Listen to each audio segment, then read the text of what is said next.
Là, alors, c'est la première fois que je teste certaines fonctionnalités techniques, donc ne soyez pas surpris s'il y a peut-être des ratés techniques ce soir, j'espère pas, mais ça reste quand même une possibilité. En tout cas, bienvenue à tous ceux qui nous ont rejoints. N'hésitez pas à mettre dans le chat ou bien votre pire ou votre meilleure expérience de maths, peut-être votre pire souvenir de cours de maths, et puis aussi et surtout vos questions pour moi pour ce soir. Alors, comme vous l'entendez, j'ai la voix très enrouée. Je vais quand même faire de mon mieux. J'espère que je resterai audible et compréhensible jusqu'à la fin de la soirée. En tout cas, je prendrai un temps assez conséquent à la fin de ma présentation pour répondre à vos questions. J'en ai déjà reçu deux par mail. Donc, je commencerai par celle-là. Il y en a déjà une dans le chat. Donc, voilà, n'hésitez pas à les poser dans le chat. J'y répondrai dans l'ordre. Et donc, je passerai à ce moment de questions et réponses à la toute fin de notre webinaire de ce soir. En tout cas, un grand merci à vous tous qui êtes là en avance. Voilà, c'est une très bonne chose pour s'assurer qu'il n'y a pas de soucis techniques. Parce que pendant la présentation, je ne serai pas capable de, en même temps, vous aider à gérer des soucis de micro ou autre. N'hésitez pas, si vous le pouvez, si vous le souhaitez, à allumer votre caméra, parce que c'est quand même beaucoup plus sympathique de pouvoir vous voir. On pourra échanger vraiment en direct pendant le temps de questions-réponses. Je vous invite simplement à bien garder votre micro éteint pendant le temps du webinaire. En revanche, au moment de la séance, la partie plus questions-réponses, vous pourrez bien sûr le réactiver sans problème. Bon, alors il y avait beaucoup d'inscrits ce soir. Je pense qu'il va falloir un peu de temps aussi pour que tout le monde nous rejoigne. Mais je voudrais quand même commencer à l'heure pour être respectueuse de votre temps et du mien. Et qu'on se couche pas trop tard ce soir. Et puis les autres prendront en route. De toute façon, je vais commencer un petit peu par un temps de présentation. Donc, bienvenue à tous et n'hésitez pas à poser vos questions dans le chat. Comme je l'ai dit à tout le monde, j'y répondrai à la fin de la séance. Alors, je vous ai promis que ce soir, j'allais en tout cas essayer, je peux rien vous promettre, mais je vais essayer de vous réconcilier avec les maths grâce à la pédagogie Montessori. Mais avant ça, vous vous demandez peut-être qui je suis moi-même et d'où je vous parle des maths et de la pédagogie Montessori. Je vais m'installer un peu plus confortablement. Voilà. Je suis formée à la pédagogie Montessori pour toutes les tranches d'âge, sauf l'adolescence. Je suis formée en 0-3 ans, 3-6 ans et 6-12 ans.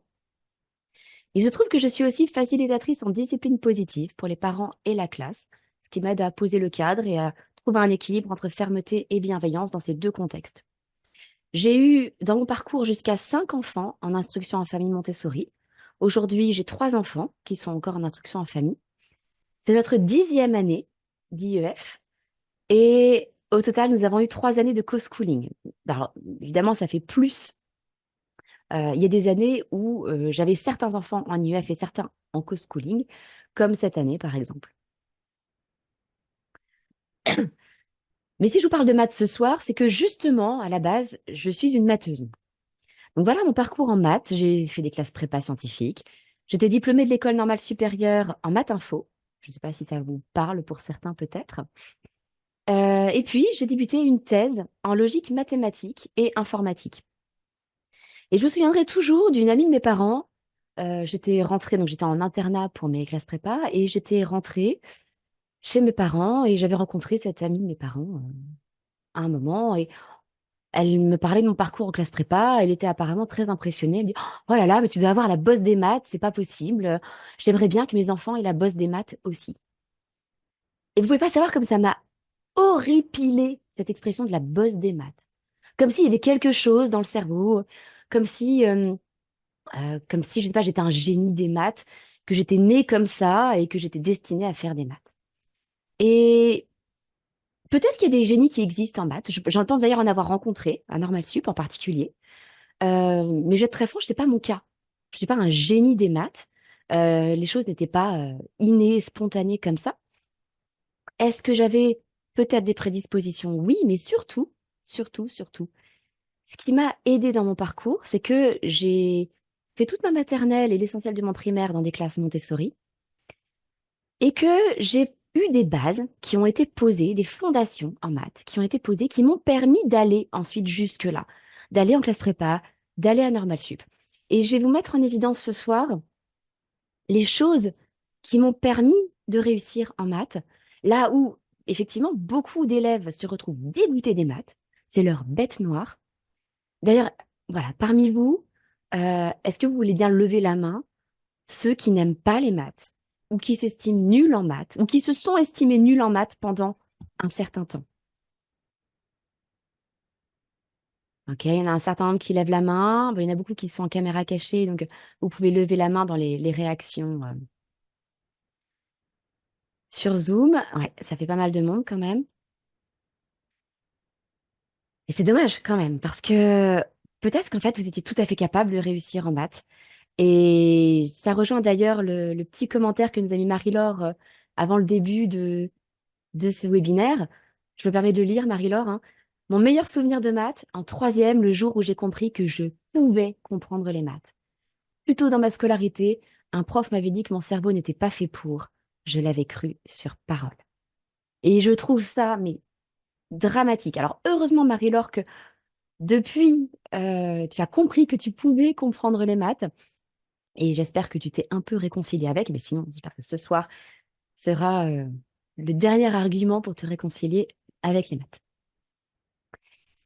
Donc voilà, comme je vous le disais, mon parcours en maths et pourquoi ça me déprime autant de savoir que énormément de gens restent euh, dégoûtés des mathématiques et sont convaincus qu'ils n'y arriveront jamais, convaincus qu'ils sont incapables de transmettre des maths à leurs enfants ou alors aux enfants qui les accompagnent, que ce soit en classe, que ce soit dans des consultations d'orthophonie, que ce soit des psychomotriciens, ergothérapeutes, etc. Tous ceux qui sont dans le parascolaire, on va dire, qui tournent autour du scolaire.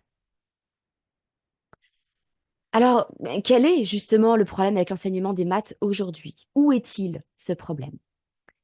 J'en vois plusieurs. J'en ai parlé dans mon podcast de mardi dernier. Donc, si vous voulez en savoir plus, je vous invite à aller l'écouter. Je vais juste vous le résumer là, ce soir. Mais dans une classe typique, on enseigne les maths en allant de l'abstrait vers le concret. On donne des définitions abstraites, on donne des propriétés théoriques, et ensuite on cherche à les appliquer à des problèmes concrets. Là où, dans la pédagogie Montessori, on part du concret pour aller vers l'abstrait. Et c'est beaucoup plus cohérent pour les enfants, c'est beaucoup plus clair, parce qu'évidemment, le concret leur est beaucoup plus familier. Deuxième gros défaut de l'enseignement des maths classiques, c'est qu'on fait un énorme travail de mémorisation qui peut être pénible et stérile. Vous vous rappelez sûrement de l'apprentissage des tables de multiplication. Je pense qu'on a tous passé des mauvais moments à réviser les tables de 6, 7, 8, 9. C'est du rabâchage.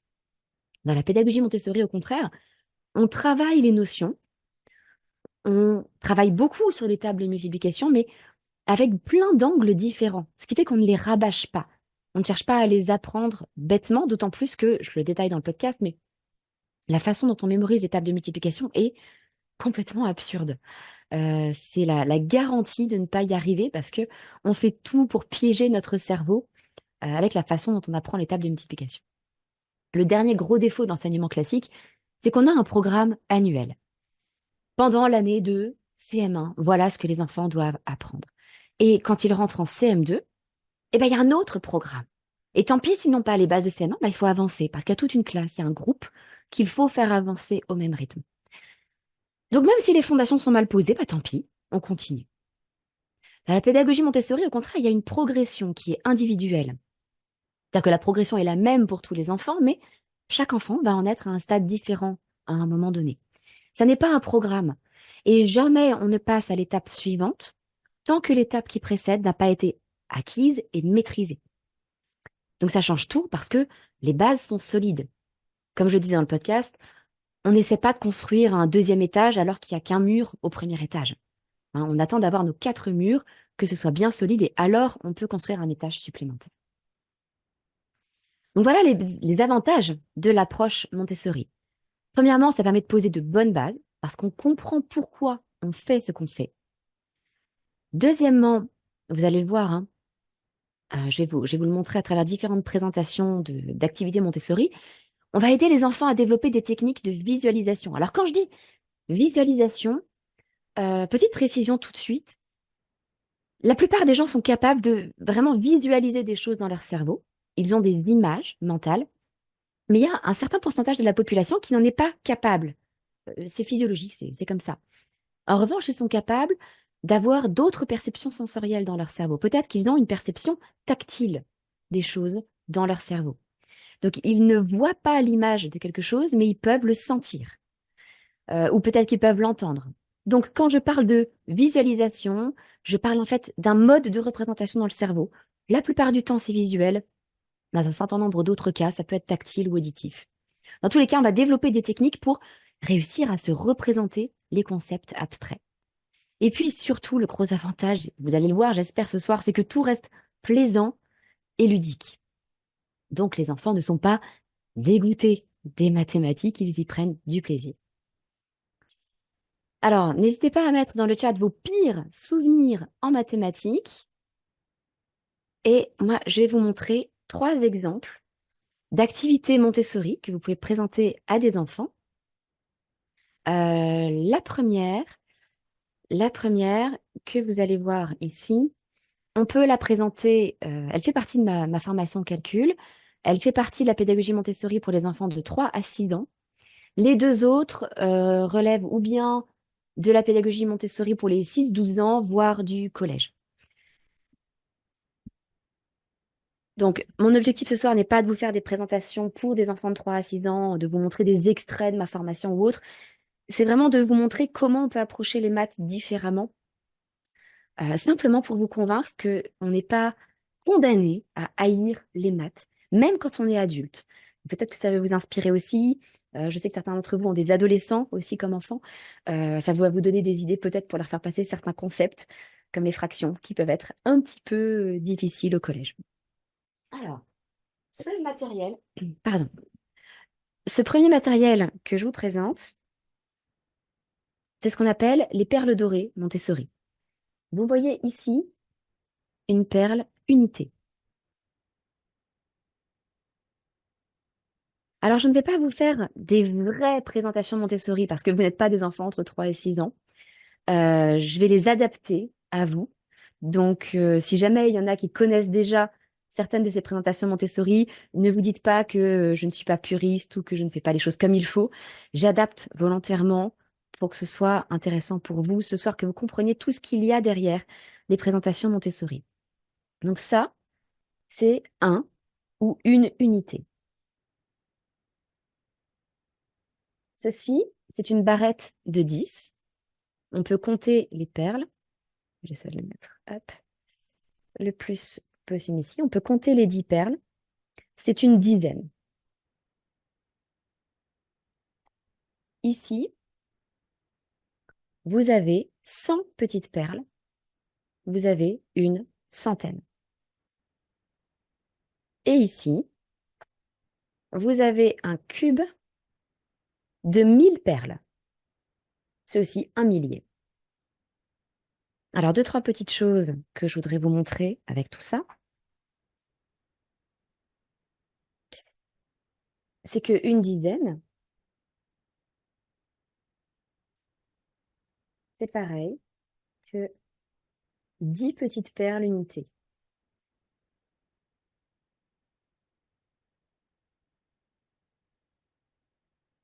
Mais j'espère que vous pouvez vous afficher en grand écran, en plein écran pour bien voir les petits détails de ce que je vais montrer.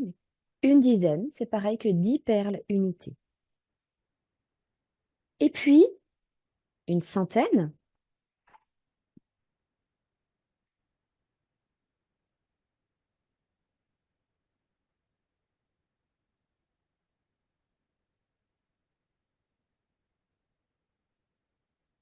c'est pareil que 10 barrettes de 10. C'est pareil que 10 dizaines.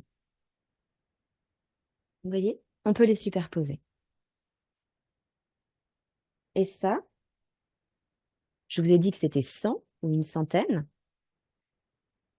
C'est aussi un carré de 10, puisque là, vous avez 10. C'est un carré de 10.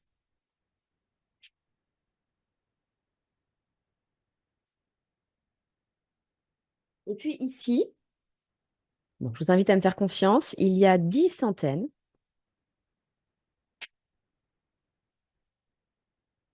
C'est pareil qu'un millier. Et un millier, vous connaissez tous cette forme, hein, c'est un cube. C'est un cube de côté 10. C'est un cube de 10. À votre avis, qu'est-ce que j'ai cherché à présenter à travers ce matériel? Qu'est-ce qu'on introduit pour les enfants? Est-ce que vous avez des idées?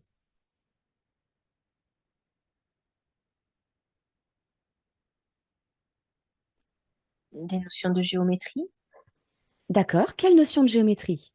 mais en l'occurrence le carré, qui a des côtés 10 par 10, et ensuite le cube. Oui. Alors normalement, ça va être des notions que l'enfant aura déjà vues. Il aura D'accord. déjà appris ce qu'est un carré Le et il aura système déjà décimal. appris sensoriellement ce qu'est un cube. On est parti sur les puissances de 10. On introduit déjà les puissances de 10. Oui, merci Manon aussi. Vinciane, le système décimal, absolument. On introduit tout ça. Donc ça, c'est une présentation qu'on fait à des enfants à 4 ans, sans problème. On leur montre surtout le côté très sensoriel des choses. Là, je vais vous les moins montrer, mais 10, ça se cache dans ma main. Je peux cacher ma barrette de 10. 100, il faut que j'utilise mes deux mains. C'est plus difficile de le cacher. Et l'enfant, lui, généralement, n'arrivera pas à le cacher avec ses petites mains. Et le cube de 1000, c'est gigantesque. Je ne peux pas le cacher avec mes mains, même si j'essaye. Et l'enfant encore moins. Donc, on lui fait aborder le système décimal d'une façon sensorielle, pour avoir un ordre de grandeur de ce que ça représente 1, 10, 100 et 1000. Et ça, c'est très parlant. Mais derrière, même si on ne va pas lui parler de puissance, de mise au carré, de mise au cube à l'âge de 4 ans, il n'empêche qu'on l'introduit. Ce qu'on introduit, en fait, c'est cette représentation de 1000. 1000, c'est à la fois 1000 unités, c'est 100 barrettes de 10. Chaque fois, là, vous avez une barrette de 10, il y en a 100. C'est 10 plaques de 100 et c'est un cube de côté 10, c'est 10 au cube. Et avec la plaque de 100, on introduit aussi que c'est 10 au carré. Donc oui, tout ça, on pose les bases dès l'âge de 4 ans. On ne les pose pas de façon théorique, en commençant par expliquer ce qu'est la mise au carré ou la mise au cube. On présente sensoriellement le carré de 10 et le cube de 10. Et plus tard, on donnera la théorie. Vous voyez vraiment la différence par rapport à ce qu'on fait dans le système scolaire classique. Ah, Fanny, votre pire souvenir, mon professeur en seconde qui passait les cours à faire de longs développements de formules au tableau en nous tournant le dos. Personne ne comprenait, elle nous a tous perdus en chemin. Ouais. Et je reviendrai sur cet aspect, si vous le voulez, des maths au lycée, où en fait le gros problème des maths au lycée, c'est que les maths du collège ne sont pas du tout acquises, mais qu'on continue à avancer. Ça aussi, j'en parle dans le podcast de mardi dernier. Alors ça, c'est un type de matériel, on fait un certain nombre de présentations avec. Ce sont des choses qu'on présente donc aux enfants entre 3 et 6 ans. Alors, je vais vous montrer deux autres présentations. Avant de vous introduire à la présentation suivante, bon, vous vous rappelez comment on pose une opération. Quand on pose une addition avec des nombres mettant à 4 chiffres, on commence par additionner quel chiffre? Les unités. Les unités. Quand on pose une soustraction, on commence par additionner quel chiffre? En soustraire. Par soustraire, pardon. Quel Les chiffre? unités. Les unités. Et quand on fait une multiplication, on commence par multiplier quoi? Bah, les unités aussi. Les unités aussi. Et ensuite, on progresse vers les milliers. Et pour la division, Ah non, c'est le plus grand nombre devant. plus grand nombre de vents. Et comment vous expliquez ça aux enfants? Oh. Non, mais c'est vrai, c'est compliqué, c'est difficile. Alors, ce que je vais vous montrer justement, c'est une présentation de la division qu'on fait aux enfants. Alors, ça n'est pas la première. on aura déjà, je vais vous expliquer un petit peu ce que l'enfant aura déjà vu avant d'en arriver là, que ce soit bien clair. Déjà, l'enfant aura appris à représenter une petite perle unité comme une petite perle verte, comme celle-là. Une barrette de 10 comme une petite perle bleue. Je ne vais pas les sortir parce que je vais les faire tomber. Une plaque de 100 comme une petite perle rouge. Et un cube de 1000 comme une autre petite perle verte, mais qui est placée un peu plus à gauche. Parce que ce sont des unités de 1000. Ici, les petites perles bleues représenteront des dizaines de milliers, les rouges des centaines de milliers, et les vertes, là encore, des unités de millions. Vous voyez peut-être la couleur des porte-éprouvettes. À droite, ils sont blancs pour les unités dizaines, centaines. Pour les milliers, les unités dizaines et centaines de milliers, les porte-éprouvettes sont gris. Et on a du noir pour les unités de millions. Donc ça, l'enfant l'aura déjà vu à ce moment-là. On a ça d'un côté.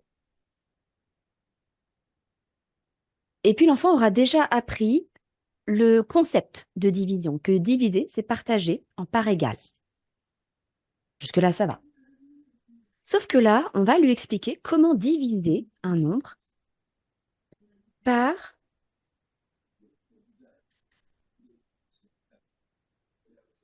un diviseur à plusieurs chiffres. Donc là, vous voyez, ça va représenter les plaques mon diviseur. Et avant ça, on aura travaillé avec ces fameuses perles dorées pour montrer que c'est plus facile justement de démarrer par comment dire, les grands nombres du nombre, commencer par les milliers, qu'on va diviser en parts égales. Ce qu'il reste comme milliers, on va le changer en centaines et on va partager ces centaines en parts égales. Ensuite, les centaines, on va les changer en dizaines et ensuite, les dizaines, on va les changer en unités jusqu'à ce que tout ait été partagé. Donc, on va expliquer, enfin, on va pas expliquer, on va faire vivre aux enfants le fait que quand on divise, bah, cette fois-ci, il faut commencer par le plus grand nombre. On pourrait faire autrement. On pourrait euh, diviser directement les unités. Sauf que ce que ça voudrait dire, c'est que quand on veut diviser, par exemple, 4351, ça voudrait dire qu'il faudrait prendre 4351 perles et une par une les diviser. Et ça prendrait énormément de temps. Donc, au lieu de ça, on va prendre 4 cubes de 1000, 3 plaques de 100, 5 barrettes de 10 et une petite perle. Et on va diviser nos 4 cubes. Mettons qu'on les divise en 3. Il nous reste un cube. On les change contre des plaques de 100. Toutes ces plaques de 100, on les divise en 3. On prend ce qui nous reste. On le change en dizaines, etc. Donc ça encore, ça va pour les enfants. On peut le faire donc avec les perles dorées quand on divise par un petit nombre, par un nombre à un chiffre. Par exemple, quand on divise par 3. Mais si je veux diviser par un nombre plus compliqué, comment est-ce que j'explique ça à mon enfant? Ça va être difficile. Eh bien, je vais vous parler de l'armée romaine ce soir. Je pense que vous ne l'aviez peut-être pas vu venir. Mais l'armée romaine, alors elle a beaucoup évolué, la Légion, mais à un moment donné, euh, elle était composée comme ça. Il y avait des légionnaires ordinaires. Et mettons que ces légionnaires-là, j'en avais 2. Voilà. Vous aviez aussi ce qu'on appelait des décurions. Les décurions, ils s'occupaient d'une décurie. Et alors, ça, là aussi, ça a un petit peu changé suivant les époques, mais on va dire, nous, que le décurion et ses hommes, ça faisait 10 hommes. Parce que le décurion, il fait partie de la décurie, donc voilà. Donc là, on a 3 décurions. Et chaque décurion, en fait, bah, il représente 10 hommes, à lui tout seul. Et puis, on va avoir des centurions. Les centurions, vous avez peut-être vu dans Astérix. On va dire qu'ils ont des belles capes rouges. Le centurion, avec sa centurie, il va représenter 100 hommes. Ils seront 100. On va s'arrêter là, c'est déjà pas mal. On pourrait imaginer encore des tribuns qui dirigent des cohortes de 1 000 hommes. Et tous ces gens-là, bah, il faut leur répartir la nourriture pour chaque repas. Donc, on va avoir un nombre de base. Est-ce que quelqu'un veut me donner un nombre à 4 ou 5 chiffres? Allez, le premier nombre que je vois dans le chat, c'est celui que j'utilise.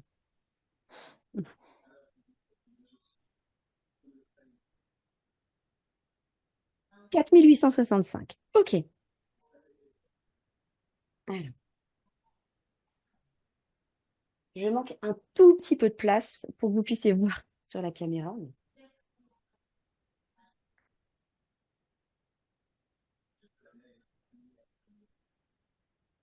Ici, je vais mettre le nombre que je veux diviser. Donc ici, vous vous rappelez, ce sont les milliers. Donc j'ai 4000. Est-ce que ça va jusque-là? Je suis un peu ambitieuse avec vous ce soir parce que normalement, les enfants, ils auront vu bien d'autres présentations. Tout ça, ça leur sera déjà familier parce qu'ils auront déjà utilisé ce matériel pour diviser par un nombre à un chiffre. Mais comme moi, je suis convaincue, contrairement à l'ancien professeur de Marie-Laure, que votre cerveau est parfaitement capable de comprendre les maths, je suis un petit peu plus ambitieuse. Alors, mes petites 5 unités. Voilà, on est d'accord que j'ai 4865 qui sont représentés là. Est-ce que ça va pour tout le monde? Parce que s'il y a un souci, on n'est pas à l'école. Donc, s'il y a un souci, je préfère expliquer maintenant plutôt que vous soyez largués. Hein, ça s'appelle la progression plutôt que le programme. J'ai pas vraiment un programme à tenir ce soir. Mon but, c'est simplement de vous réconcilier avec les maths. Si on s'arrête plus tôt, on s'arrête plus tôt, c'est pas grave. Alors, ici, j'ai donc des milliers. Un petit peu. Hop, j'espère que vous voyez. Alors, quand je donne un millier au centurion,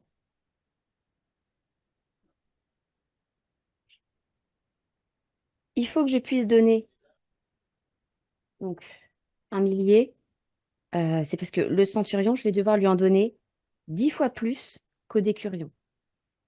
Donc, si je donne un millier de nourriture au centurion, je vais devoir donner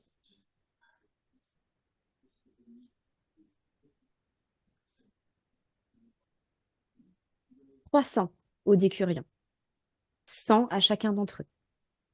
Et je vais devoir donner 10 fois moins aux légionnaires qui sont tout seuls. C'est logique. Si vous donnez un poulet à un légionnaire qui est tout seul, vous allez devoir en donner 10 au décurion et 100 au centurion.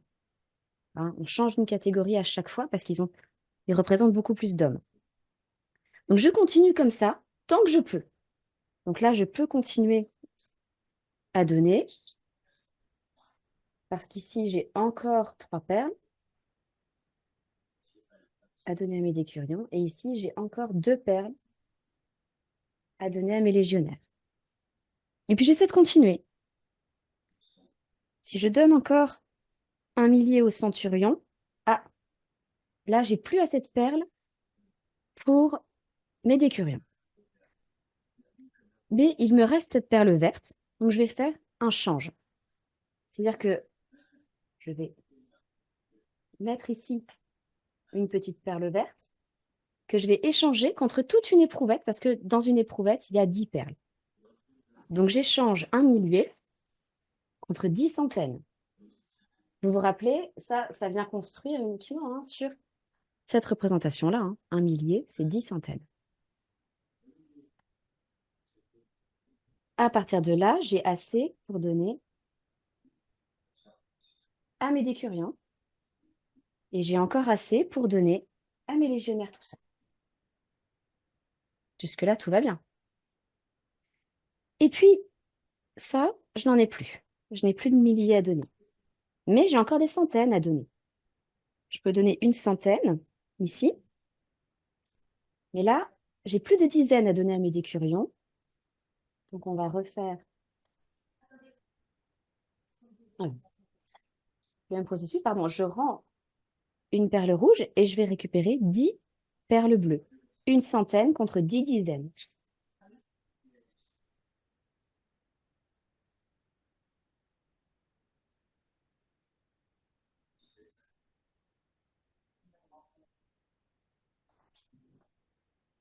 Ça va jusque-là? Et je continue tranquillement.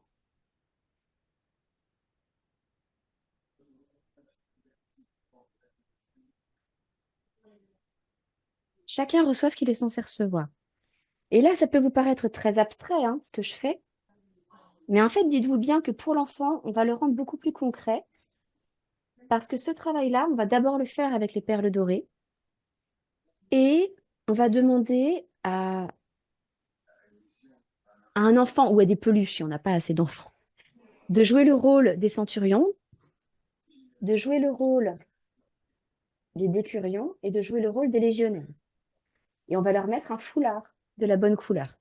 Ce qui fait que ça va être très clair pour les enfants. Ils vont pouvoir se dire, bah, celui qui a un foulard vert, si je lui donne un, il faut que j'ai donné 10 à celui qui a un foulard bleu. Parce qu'il a ses 10 hommes avec lui. Bon, je continue. Je vais devoir encore faire un change ici parce que j'ai plus de perles bleues. C'est là où le système des éprouvettes, il est pratique parce que ça va très vite pour faire les changes.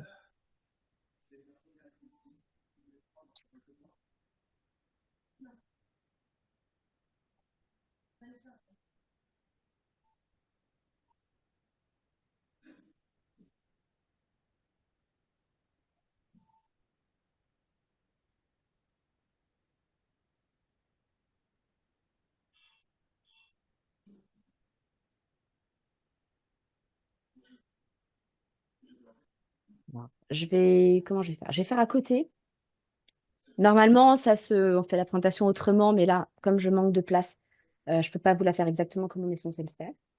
Sauf que là, regardez, si je donne ma perle rouge ici, est-ce que j'ai moyen de donner 3 perles bleues au décurion? Non, j'ai pas ce qu'il faut. Et j'ai pas de quoi faire un champ, j'ai trouvé d'autres perles bleues. En fait, je suis bloquée, donc cette perle-là, je vais pas pouvoir la donner. Parce que si je la donne au centurion, bah, les décurions et les légionnaires, ils vont se révolter. Et ça, c'est pas une très bonne idée dans une armée. Donc ça, je peux pas le donner. À partir de là, on a le résultat de notre division. Le résultat de notre division, c'est combien reçoit chaque légionnaire.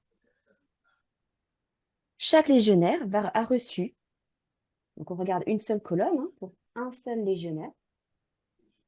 Il a reçu 3 dizaines, et puis 1, 2, 3, 4, 5, 6 unités. Donc chaque légionnaire a reçu, par exemple, 36 grammes de nourriture, ce qui ne serait pas beaucoup. Il a reçu 36 éléments de nourriture. Et il nous reste, à la fin de la division, 110 et 3, donc 113 éléments de nourriture qui ne sont pas distribués. C'est ce qui nous reste.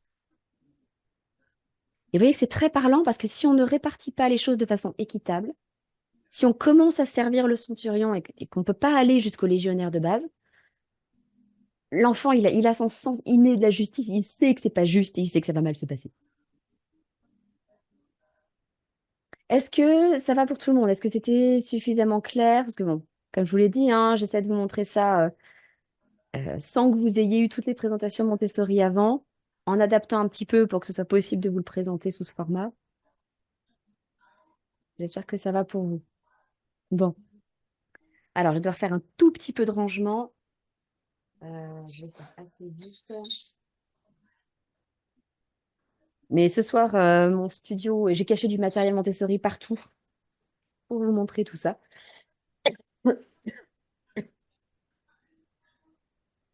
Donc en fait, partout dans les étagères, etc., j'ai caché du matériel pour pouvoir le sortir quand il faudra.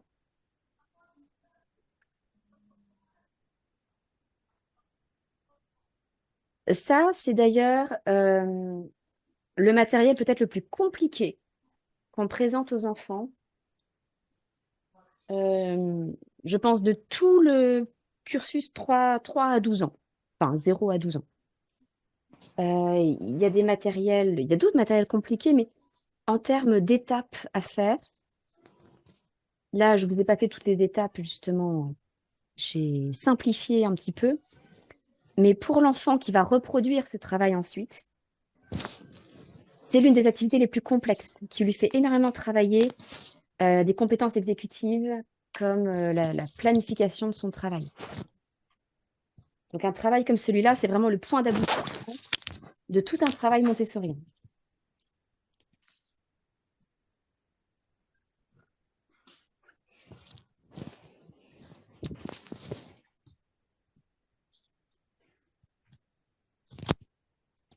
Bon.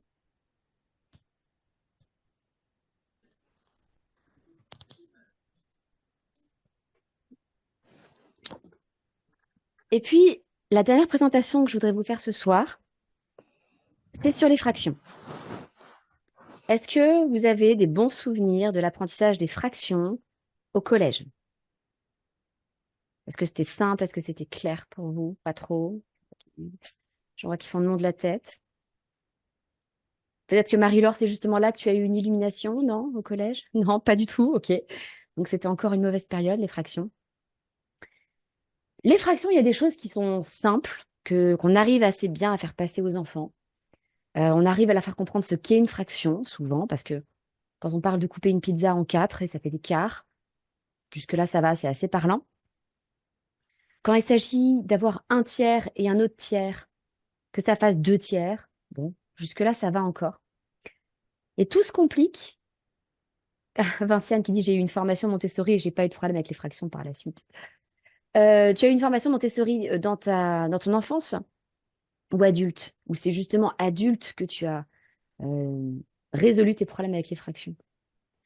Ça m'intéresserait. En tout cas, en maternelle. Ah oui, c'est fou. Effectivement, on peut voir ça en maternelle, il n'y a pas de souci, vous allez voir comment. Euh, Ce qui commence à être difficile pour les fractions, c'est quand on veut calculer, en particulier additionner, des fractions qui n'ont pas le même dénominateur. Par exemple, additionner des quarts et des septièmes. C'est plus compliqué. Donc, je vais vous montrer les cercles de fractions Montessori.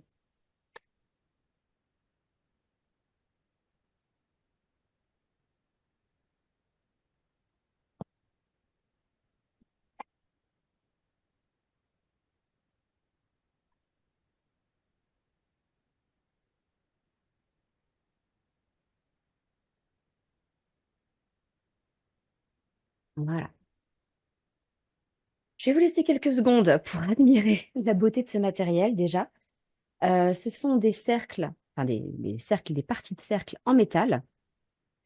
Bon, moi j'ai ce matériel en métal déjà parce que j'ai un certain nombre d'enfants en instruction en famille Montessori et aussi parce que je suis formatrice. Beaucoup de gens, quand ils l'utilisent pour la maison, le fabriquent en carton. Ça fonctionne très bien aussi. L'intérêt du métal, c'est qu'en plus, on sent le poids. Et donc, on peut sentir que, même si c'est subtil, hein, que le demi, il pèse moitié moins que l'unité entière. Donc ça, c'est le cercle unité qui fait 1. Ici, vous avez les 2 demi. Ici, les tiers, les quarts, les cinquièmes, les sixièmes, les septièmes, huitièmes, neuvièmes et les dixièmes. Vous avez vraiment toutes les représentations, je dirais des fractions de base. Vous voyez, si on commençait à couper un peu plus, là c'est les dixièmes, ça ferait vraiment des tout petits morceaux, on ne verrait plus vraiment la différence non plus. Déjà là, la différence entre le neuvième et le dixième, elle est légère, hein. Je ne sais pas si vous la distinguez avec le reflet. Donc on est un petit peu à la limite de la perception là pour les enfants.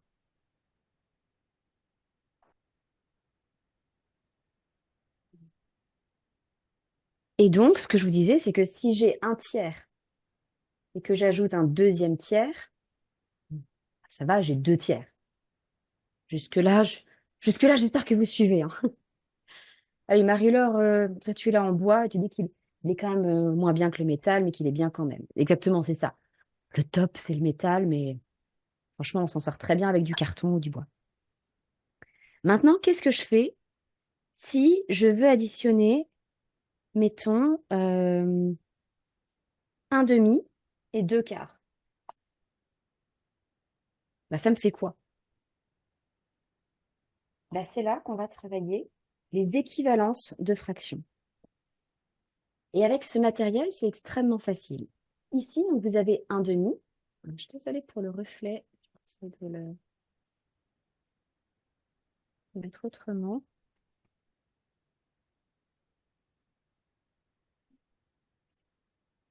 C'est étonnant que ça fasse encore. Bon, je vais le décaler un petit peu, qu'on soit moins gêné par le reflet. Voilà. Donc ici, il y a l'espace pour un demi. Et on peut voir que si j'y mets deux quarts, ça rentre parfaitement. On peut aussi le vérifier comme ceci, comme je l'ai fait avec le 9e et le 10e. Vérifier si c'était la même chose. Là, je peux vérifier que c'est parfaitement la même chose. Donc, deux quarts, c'est pareil qu'un demi.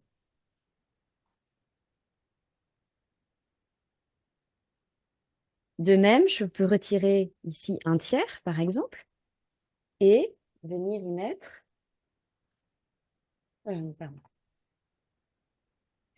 et venir y mettre 2/6. Ça marche parfaitement. Je peux venir y mettre. Alors, justement, j'ai failli me tromper et j'ai voulu y mettre 2/7. On va voir ce que ça donne. Parce que l'enfant, c'est ce qui se passe, hein. Il va se tromper, il va faire des erreurs. Ah, ah bah non. 2/7, ça fait pas du tout un tiers. On n'y est pas. Et si j'en rajoute un, bah non, là, ça dépasse complètement. En revanche,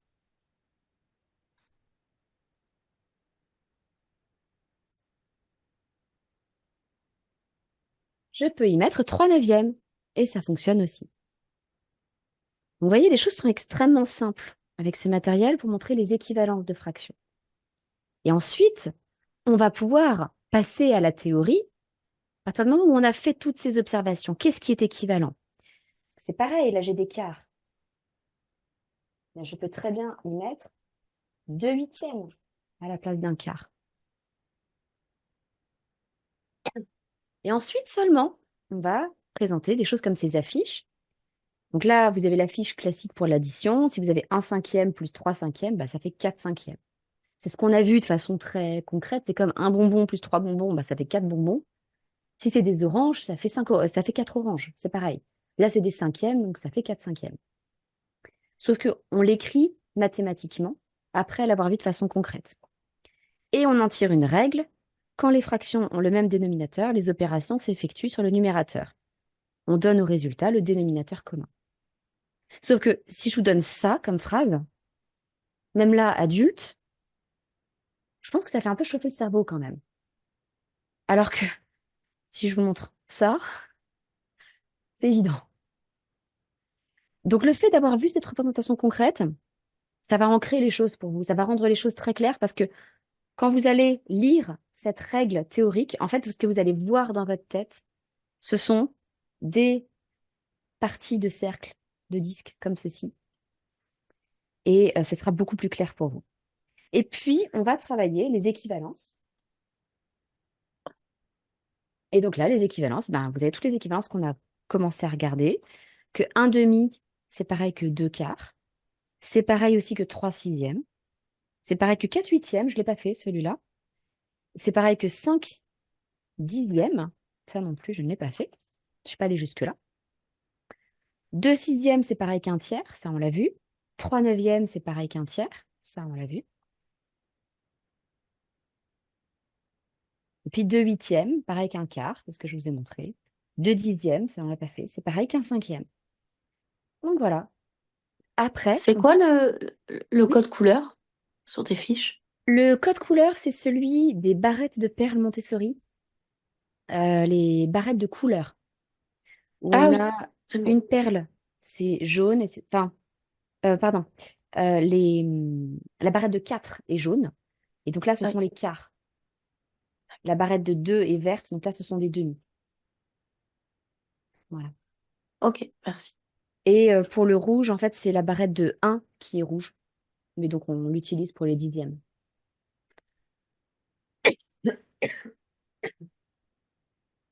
Et merci pour cette question parce que c'est l'occasion pour moi de vous préciser qu'il y a une cohérence dans le matériel Montessori qui est du début jusqu'à la fin. Quand je vous montrais tout à l'heure les perles vertes, bleues, rouges pour les unités, les dizaines, les centaines, ça c'est quelque chose que l'enfant va retrouver partout, depuis l'apprentissage du système décimal euh, jusqu'à l'apprentissage des nombres décimaux et tous les calculs, les 4 opérations, etc. Donc il y a toujours une grande, grande cohérence, ce qui fait qu'effectivement, l'enfant va pouvoir se dire, mais il va peut-être se poser la même question, pourquoi là c'est vert? Où est-ce que j'ai déjà vu ces couleurs-là? Vert, jaune, violet, marron, rouge. Il va se dire, oui, mais je sais, ça, c'est dans la boîte des barrettes de perles. Sauf que, sauf que dans la boîte des barrettes de perles, le violet, c'est pas la couleur du 3, c'est la couleur du 6. Comment ça se fait? Ah bah oui, c'est qu'en fait, ça correspond au chiffre qui est au dénominateur. Et en plus, pour l'enfant, ça simplifie les choses parce que c'est vrai que plus on va vers des petits, des petites fractions, entre un dixième et un neuvième, c'est difficile de les reconnaître. En revanche, ils n'ont pas la même couleur. Tout de suite, on va les reconnaître. C'est pareil pour les barrettes de perles de couleur. Entre une barrette de 8 et une barrette de 9, bah, comme ça, au premier regard, on n'arrive pas à les compter de façon globale. C'est-à-dire, ah, c'est plutôt 8 ou c'est plutôt 9. C'est la couleur qui nous guide. Ça permet d'aller plus vite.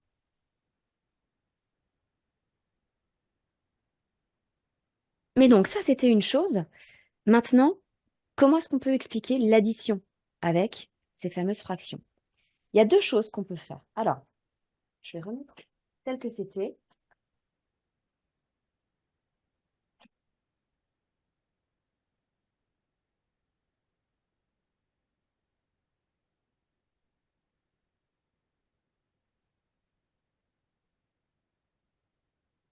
Voilà. Et maintenant, peut-être que je vais dire à mon enfant, OK, je voudrais... Donc, j'ai additionné des demi entre eux, j'ai additionné des tiers, j'ai additionné des cinquièmes, j'ai additionné des dixièmes. Maintenant, je voudrais additionner un demi et un tiers. Qu'est-ce que ça fait? Ah, bah, là, on est bien embêté. Sauf que, justement, si on a bien travaillé les équivalences, eh ben, on peut essayer de se dire, tiens, qu'est-ce que je pourrais mettre ici? Peut-être que je pourrais mettre des quarts. Essayez, je vais mettre des quarts. Ah, OK. J'ai deux quarts. Est-ce que je peux en faire quelque chose avec mon tiers? Bah, pas vraiment, en fait. Additionner des quarts et des tiers, ça marche pas. Ah, mais peut-être que mon tiers, je peux en faire des quarts. Je vais regarder. Ah non, mon tiers, je pourrais pas en faire des quarts aussi. Donc, je peux pas utiliser les quarts. Je sais que là, les cinquièmes, ça marchera pas pour un demi. Parce que je suis habituée maintenant. Je sais que ça marchera pas. Mais je sais que les sixièmes, ça marche. Donc, je vais essayer mes sixièmes. Alors, ça, mon demi, je peux le remplacer par mes trois sixièmes. Mais je peux pas additionner des sixièmes et des tiers. C'est pas pareil. Mais en revanche, est-ce que les sixièmes, je peux en faire quelque chose là? Ah bah oui. Donc en fait, mon demi, c'est pareil que 3 sixièmes. Et le tiers, c'est pareil que 2 sixièmes. Donc, un demi et un tiers,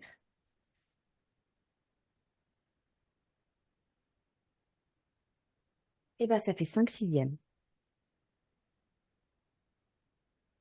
Et on a compris, alors encore une fois de façon concrète, sensorielle, ce que va devoir respecter la fraction finale. Quand je dis la fraction finale, c'est vraiment littéralement la dernière pièce de puzzle. Elle doit pouvoir, une combinaison de ces pièces-là doit pouvoir remplir la première forme et la deuxième forme. Et donc là, on va pouvoir rentrer dans les notions de multiples et de trouver le plus petit commun multiple à 2 et à 3. Et c'est 6. Sauf que si je commence par vous dire que pour mettre deux fractions au même dénominateur, il faut chercher le plus petit commun multiple des dénominateurs, ça sort de nulle part. Alors que là, ça sort pas de nulle part. Et cette partie théorique, ça, ce matériel, on peut le présenter très tôt, on peut tout à fait le présenter en matériel, en maternelle, il n'y a pas de souci. Ce que je viens de faire là, on va quand même le présenter plus tard. Et la théorie qu'on met dessus, on va la présenter beaucoup plus tard. Mais c'est quelque chose qu'on peut travailler à 8 ans, par exemple, sans trop de difficultés, parce qu'on aura abordé ça de façon sensorielle d'abord. Est-ce que c'était clair pour vous, ces trois présentations Montessori? Alors qui ne respectaient pas hein, la pureté de la présentation Montessori. Ah, la division, j'ai trouvé ça chaud. Ouais, je m'en doutais. J'ai hésité à vous la présenter avec les perles dorées, mais simplement, j'avais pas la place. C'est-à-dire que si j'avais voulu le faire avec mes perles dorées, il aurait fallu que là où j'avais une petite quille à chaque fois, il aurait fallu que j'ai un plateau entier d'une couleur différente. Et là, matériellement, il me fallait une caméra 3 mètres plus haut pour avoir la place de m'étaler sur tout ça. Et toi, maintenant, tu l'as trouvée fascinante, la division. Elle est effectivement fascinante. Je comprends tout à fait hein, que ce soit chaud là, comme ça, ce soir, parce que euh, vous débarquez là-dedans. Justement, je ne vous fais pas du tout suivre la progression.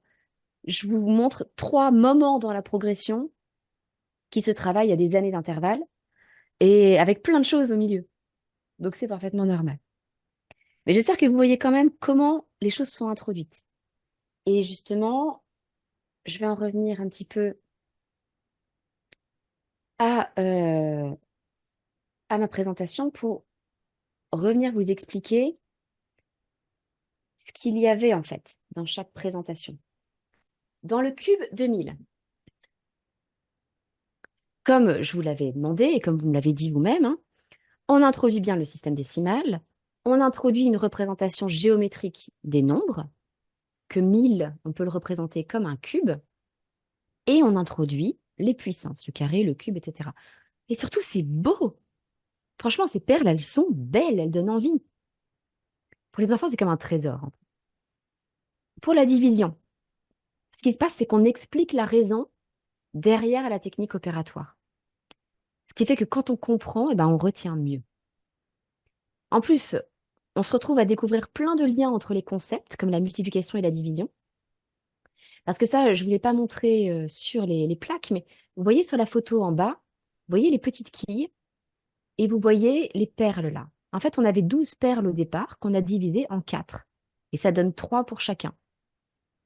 Sauf que quand on fait une multiplication, on utilise le même genre de matériel.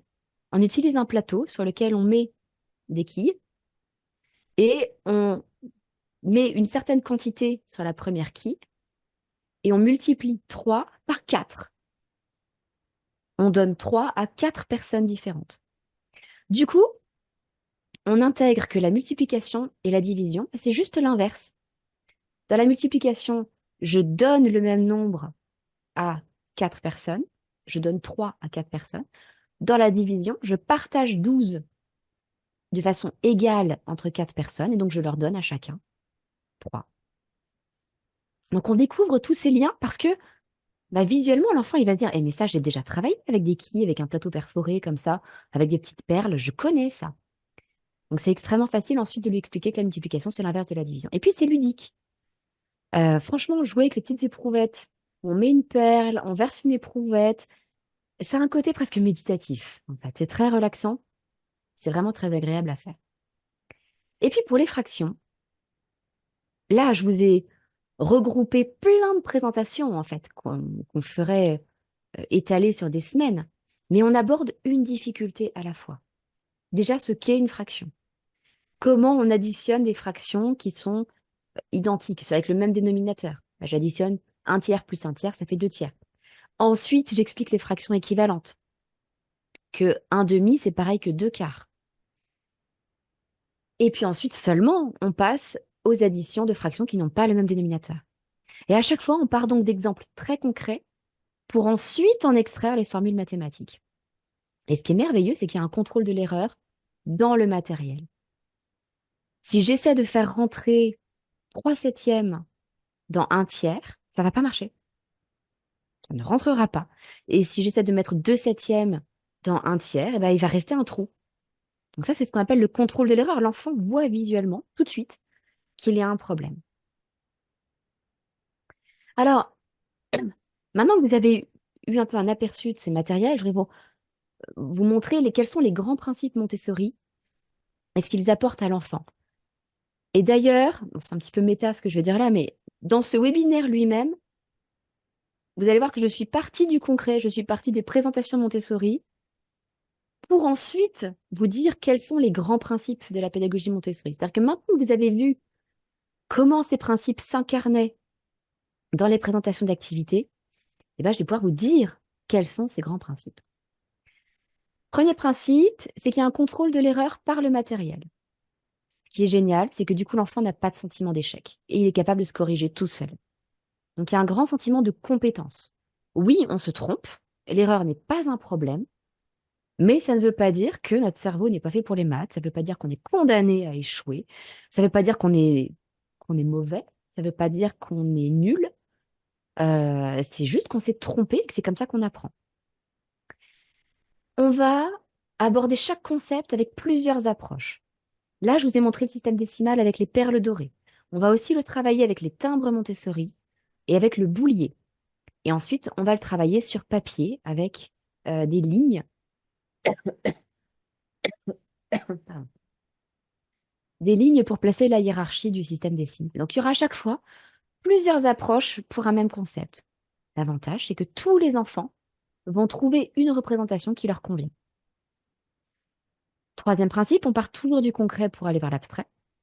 Du coup, l'enfant va s'appuyer sur son expérience pour retenir. Donc, il y a beaucoup moins de mémorisation bête et méchante. Je ne dois pas seulement retenir que pour la division, il faut commencer par les plus grands nombres. En fait, c'est naturel.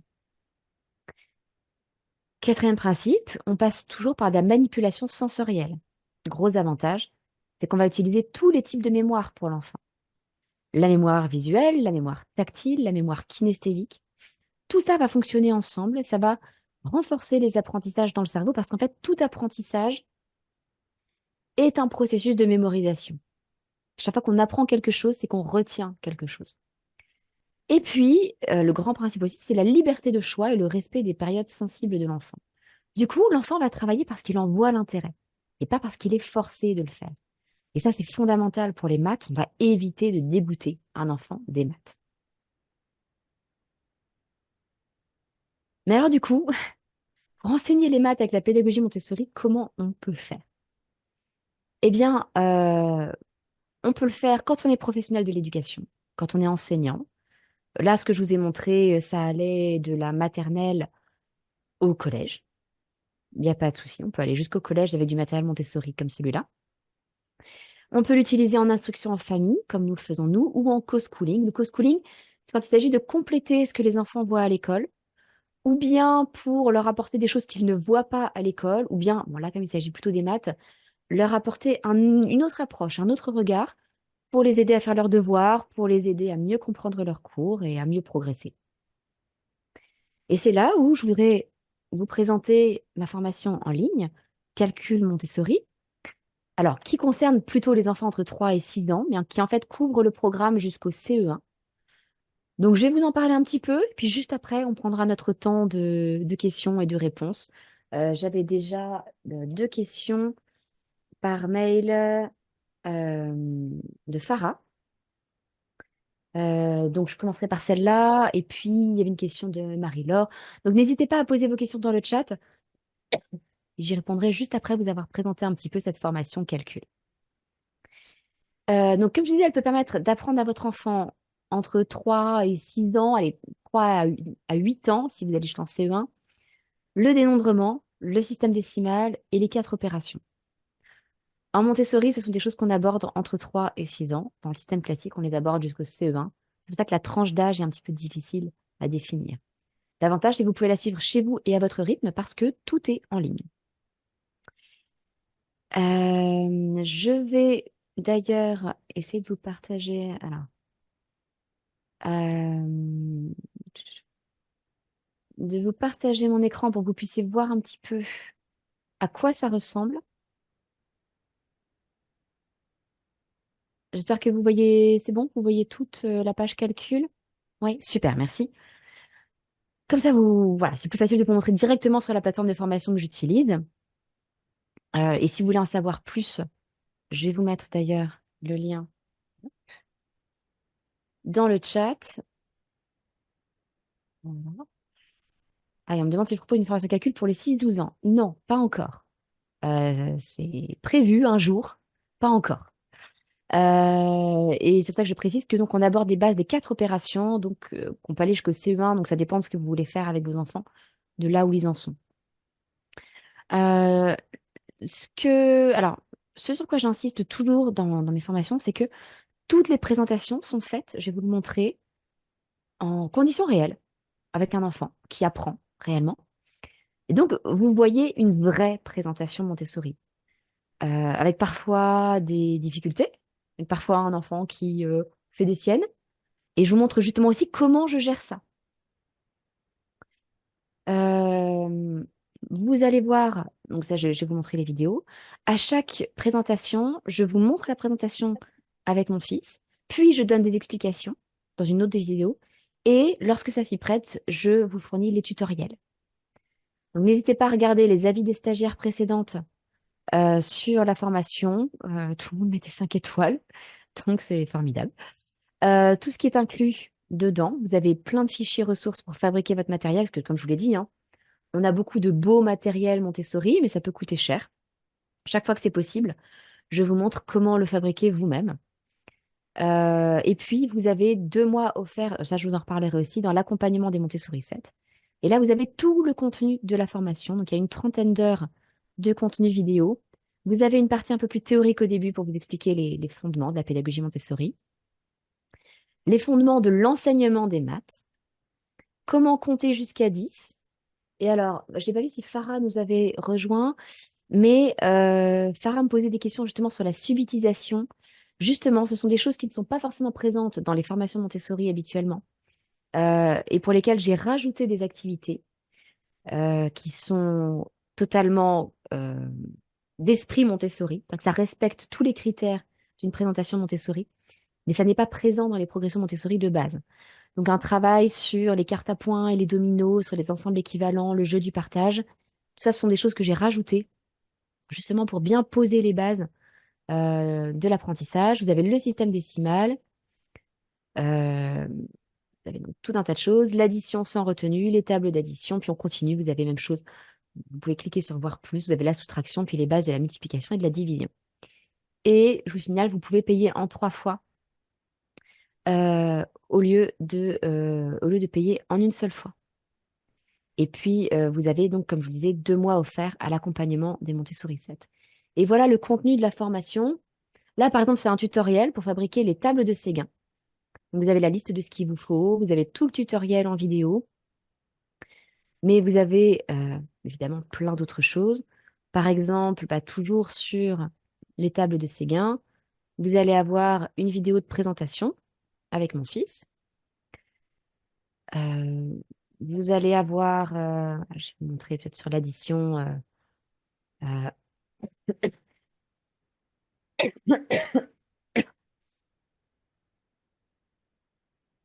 voilà, donc les vidéos avec mon fils, où vous voyez à la fois la vue du dessus et la vue de devant. Donc vous voyez aussi nos relations, comment je lui parle, comment il réagit, etc. Vous avez ensuite à chaque fois des explications détaillées sur pourquoi on fait les choses comme ça. Donc vous savez à quoi il faut faire attention, comment fabriquer le matériel, etc. Et puis, donc, comme je vous disais, des tutoriels, et puis à chaque fois des fichiers à télécharger, plein de fichiers pour vous permettre de fabriquer votre propre matériel. Et donc, je voulais vous montrer hop, quelques exemples.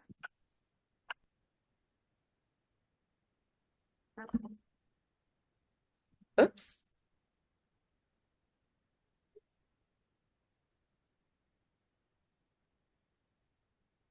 c'était un peu brutal avec mon micro.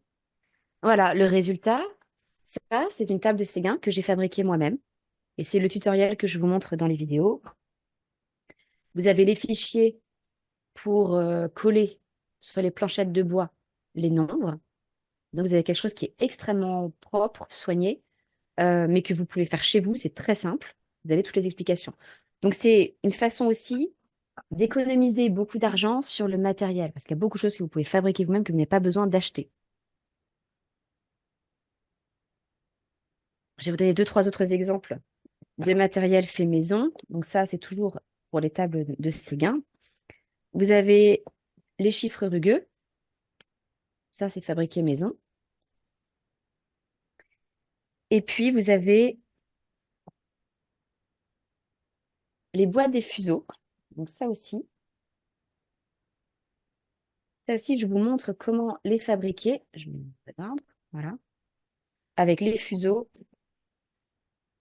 pour travailler avec vos enfants. Donc, si ça ne vous parle pas, c'est normal. Tout est expliqué dans la formation, mais vous voyez que tout ça, c'est purement fait maison. Et puis, comme je vous le disais, avec la formation calcul, eh bien, vous avez aussi accès à... Alors, je vous explique pourquoi, oui.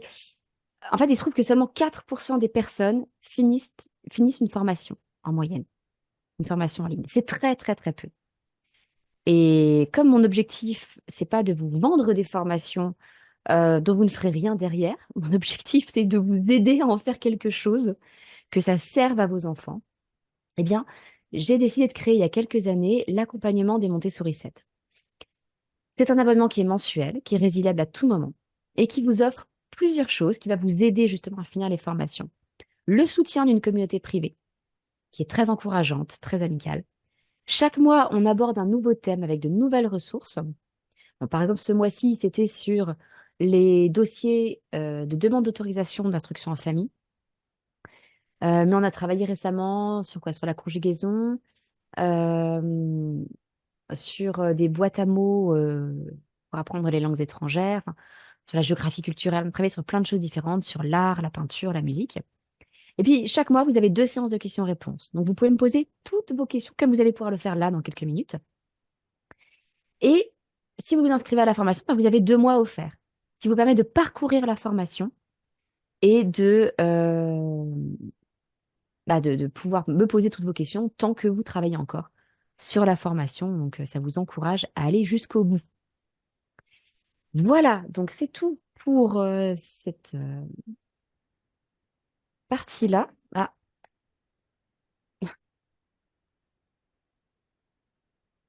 je vais donc maintenant répondre à vos questions. Alors, j'en vois plusieurs. Ouais, alors je vais répondre dans l'ordre. Donc, j'ai d'abord. Est-ce que Farah est là? Alors, regardons les noms. En sachant que. Oui, je crois que Farah, vous êtes là. À moins qu'il y ait une autre Farah. N'hésitez pas à activer votre micro si vous voulez qu'on en discute en direct. Vous m'avez posé plusieurs questions. Premièrement, est-ce que le programme des maths en Montessori couvre le programme de l'éducation nationale en cycle 1? Donc, le cycle 1, c'est petite section, moyenne section, grande section. Et oui, il le couvre. Alors, c'est ce que je vous disais, il y a des choses qui ne sont pas forcément dans les progressions Montessori de base, mais que moi, j'ai rajouté à la formation. Et ça va même jusqu'au début du cycle 2, puisque ça couvre les programmes de CP et de CE1. Puisque vous allez voir dans la formation, jusqu'à l'addition et la soustraction des nombres à 4 chiffres avec retenue, et vous allez voir le sens de la multiplication et de la division. C'est-à-dire que les enfants sont capables de faire des petites multiplications, des petites divisions, y compris dans des problèmes. Ils ne seront pas capables, en revanche, de multiplier des nombres à 4 chiffres, par exemple. Ça, pas encore. Ça, c'est plutôt dans le 6-12 ans. Et Farah, vous disiez, je pense que les nombres de 0 à 10 ne sont pas bien traités en Montessori, en termes de composition, subitizing, etc. Surtout en Montessori, ça commence par les barres rouges et bleues que je trouve trop dures pour un enfant de 3 ans. Alors, il y a plusieurs choses dans votre message. J'ai commencé par les barres rouges et bleues. En fait, les barres rouges et bleues, elles suivent des présentations de vie sensorielle qui sont les blocs de cylindre, la tour rose, l'escalier marron et les barres rouges. Et les barres rouges, elles sont identiques aux barres rouges et bleues, sauf qu'elles sont unies d'une seule couleur, là où les barres rouges et bleues sont en alternance, ben, rouge et bleu, ce qui fait qu'on peut compter sur les barres rouges et bleues. Et je vous garantis, alors, on ne fait pas ça à 3 ans, hein, parce qu'en fait, on démarre la vie sensorielle vers 3 ans, 3 ans et demi. Donc, les barres rouges et bleues, on peut les aborder vers 4 ans. On ne va pas les aborder à 3 ans, que les choses soient claires. En revanche, il y a d'autres choses aussi qu'on va travailler dès 3 ans. Ça, ça correspondrait au module 2 dans ma formation. Commencer à compter entre 1 et 10. Où il y a des prérequis, il y a des choses qu'on va commencer à travailler quand même dès 3 ans. Ensuite, il y a effectivement des choses, je pense, qui semblaient une évidence à Maria Montessori et qui ne le sont. Alors, peut-être qu'il l'était d'ailleurs à son époque pour la plupart des enfants et que ça l'est moins aujourd'hui. Des choses sur. Alors, vous parlez de subitizing, je préfère le terme français de subitisation, mais c'est la même chose. Peut-être que la plupart d'entre vous ne connaissent pas ce terme de subitisation qui est vraiment du jargon pédagogique. La subitisation, je vais vous donner un exemple. Là,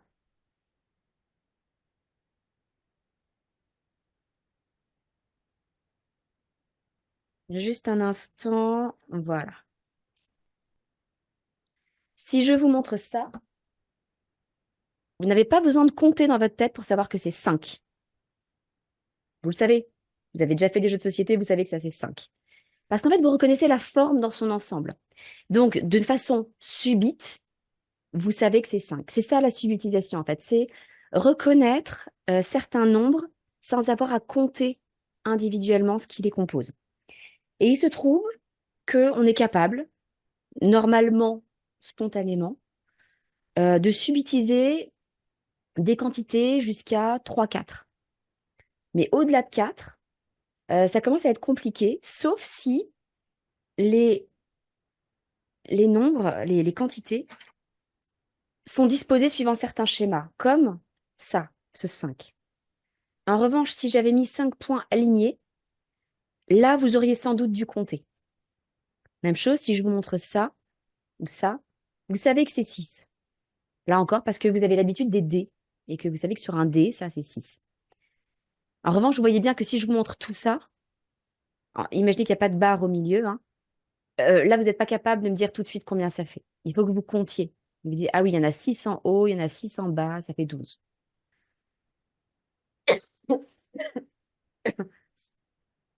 Et donc, justement, il y a un certain nombre d'activités que j'ai rajoutées à la progression Montessori. Je vous montre comment les présenter de façon montessorienne, hein, évidemment. Et dedans, donc vous avez justement des dominos, comme ça, qui vont permettre de travailler la subitisation et puis des premières petites additions. Vous avez des dominos qui vont au-delà de ce qu'on fait sur des dés pour pouvoir subitiser des nombres jusqu'à 9, par exemple. Ça, c'est 7.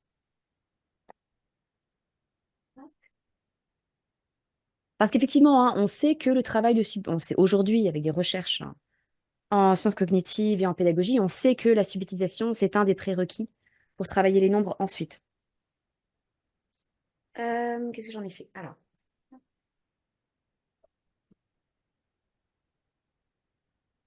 comme je vous disais, j'en ai partout. J'ai l'impression d'être Mary Poppins, pouvoir sortir de cette pièce une quantité de matériel Montessori que vous ne voyez pas à l'écran. Vous voyez que des livres à l'écran, mais en fait, il y en a partout sur les étagères. Alors, la subtilisation, je la fais aussi travailler avec des fiches comme ça. Il y en a de toutes sortes. Où justement, vous voyez, les choses sont. Là, les 2 points sont pas rapprochés, donc ça demande un travail différent. Là, ils sont comme ça. Ils sont pas alignés, les 3. Ça fait 6. Donc, il y a tout un travail là-dessus. Tout ça sont des fichiers qui sont dans la formation.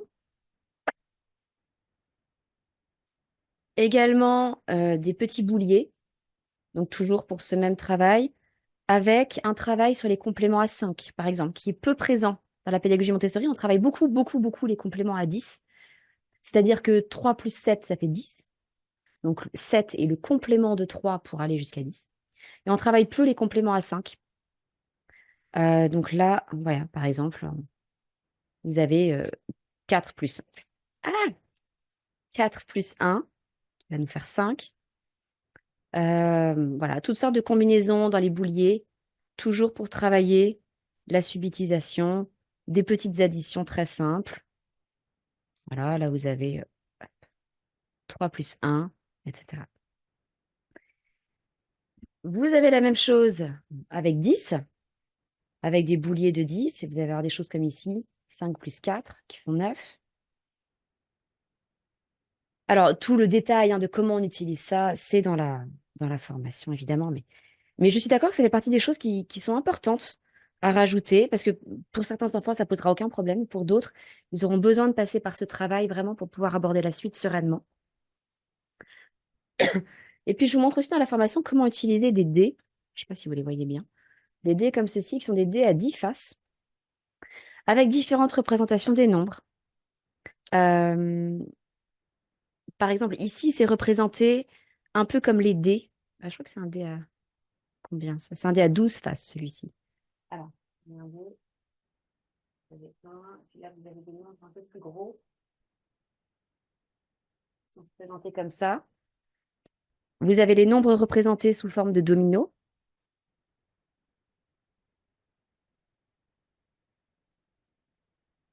Donc là aussi, ça peut aller jusqu'à 6 de chaque côté du domino. Donc ça peut aller jusqu'à 12. Ça, c'est un dé 12.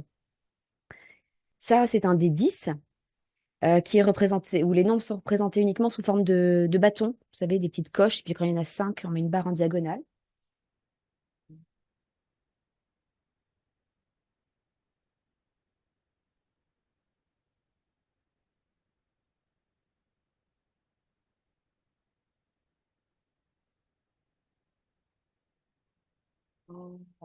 Un autre dé 10, comme ça.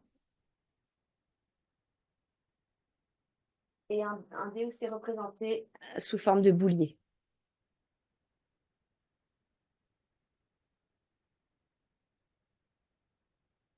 Voilà. Voilà, donc là, vous avez justement un petit aperçu. Il y a encore le jeu du partage et les ensembles équivalents. Donc, il y a encore d'autres choses comme ça que j'ai rajoutées. Donc, vous voyez que c'est conséquent. J'avais une autre question de Farah.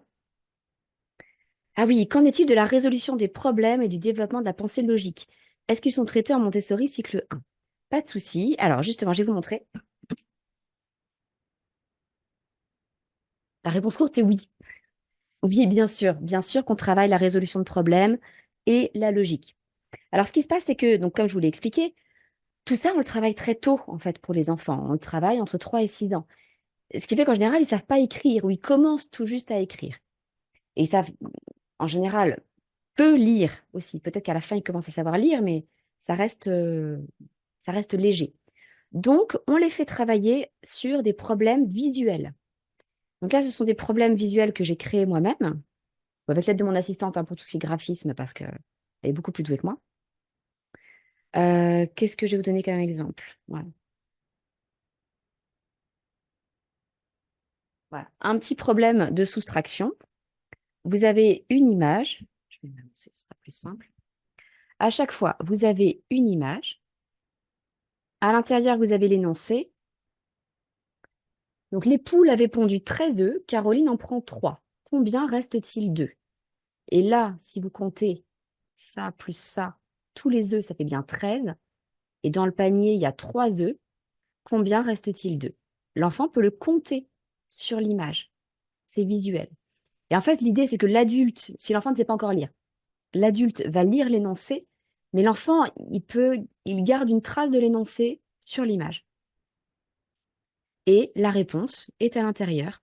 C'est une réponse qui est rédigée, mais l'enfant peut se contenter de faire le problème à l'oral au départ, pour travailler justement la compréhension. Ah, bah si on a retiré des œufs, c'est une soustraction.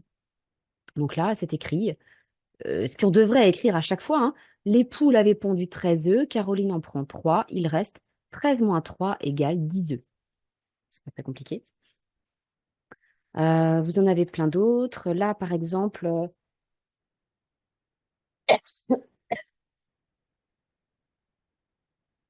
je vais le faire comme ça. Marie tient 3 plumes dans sa main droite et Jeanne 4 plumes dans sa main gauche. Combien y a-t-il de plumes en tout? Enfin, on peut compter, il y en a 7 en tout. Oui, je pense que vous le saviez qu'il y en avait 7. Pas pour vous piéger. Donc voilà, il y a des petits problèmes visuels comme ça, ce qui fait que l'enfant n'a pas encore forcément à savoir lire, écrire, rédiger.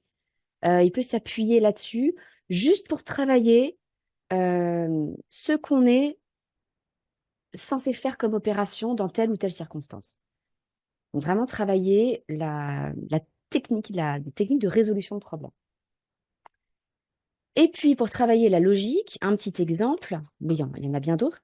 Alors, c'est quelque chose qui n'est pas dans la formation calcul parce que ça fait partie de la formation langage. Parce qu'un Montessori, c'est plutôt un outil de langage qu'un outil mathématique pour nous. Ce qu'on appelle les images séquentielles. Ce sont des petites images par série qui racontent une histoire et qu'il faut remettre dans l'ordre. Donc là, c'est un petit garçon qui va faire du ski. Euh, voilà. Et donc, il va y avoir des indices, en fait, à chaque fois dans les images. Par exemple, ici, voilà, on voit qu'il rentre vers les maisons. Ici, on voit qu'il est en train de mettre ses skis. Ah, là, il n'a pas encore mis ses skis. Donc, celle-ci, elle va aller avant celle-là. Vous voyez? En plus, on voit là qu'il y a quelqu'un sur le télésiège qui est en train de passer à côté. Et là, justement, il est à côté du télésiège. Donc, c'est cohérent. Et puis, une fois qu'il a mis ses skis, voilà, il va prendre ensuite, il va prendre le télésiège, etc., etc. Donc ça, c'est un outil, effectivement, pour travailler la logique. Ces images-là, elles viennent de chez 1, 2, 3 Montessori. Je trouve très jolies et très bien faites pour travailler la logique, justement comme ça, de repérer des indices, de remettre les choses dans l'ordre. En Montessori, on les travaille vraiment comme une activité de langage parce qu'on va faire parler l'enfant autour de ces images. Tiens, que vois-tu?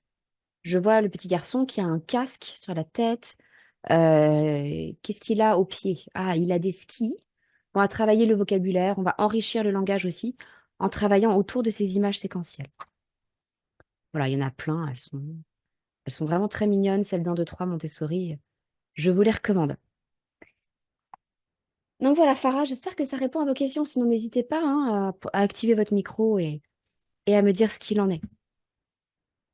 Et puis, évidemment, ensuite, une fois que les problèmes visuels sont acquis, ça veut dire que les enfants connaîtront la logique derrière les problèmes, ils sauront quelle opération utiliser dans quelles circonstances. Et bien ensuite, ils passeront tout simplement à des problèmes écrits, des cahiers de problèmes, j'ai envie de dire classiques. Moi, j'avoue que j'aime bien les problèmes résolus de la librairie des écoles. Les petits livres, je crois que c'est la catégorie les petits devoirs. Non, je crois, non, ça peut être les petits devoirs. En tout cas, ça s'appelle problèmes résolus. Chez la librairie des écoles, ils sont très bien.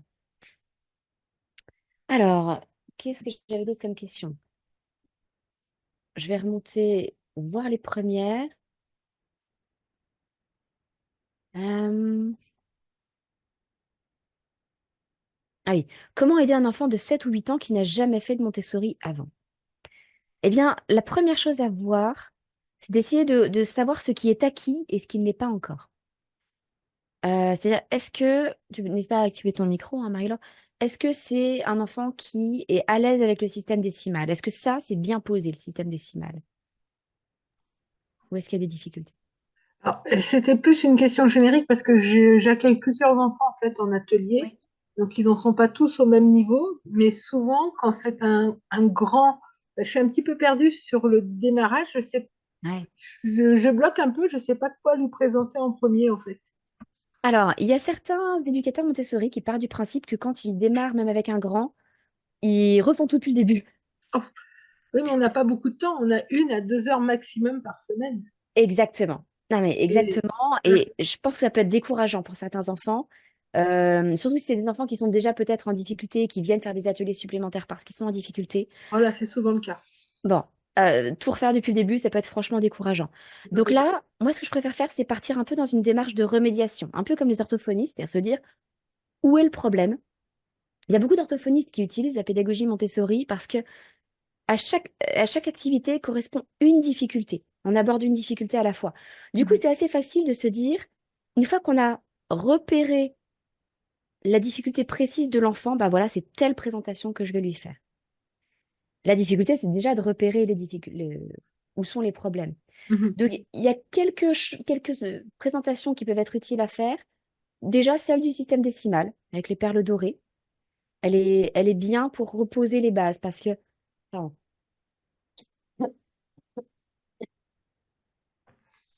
Désolée, j'ai vraiment quasiment plus de voix là.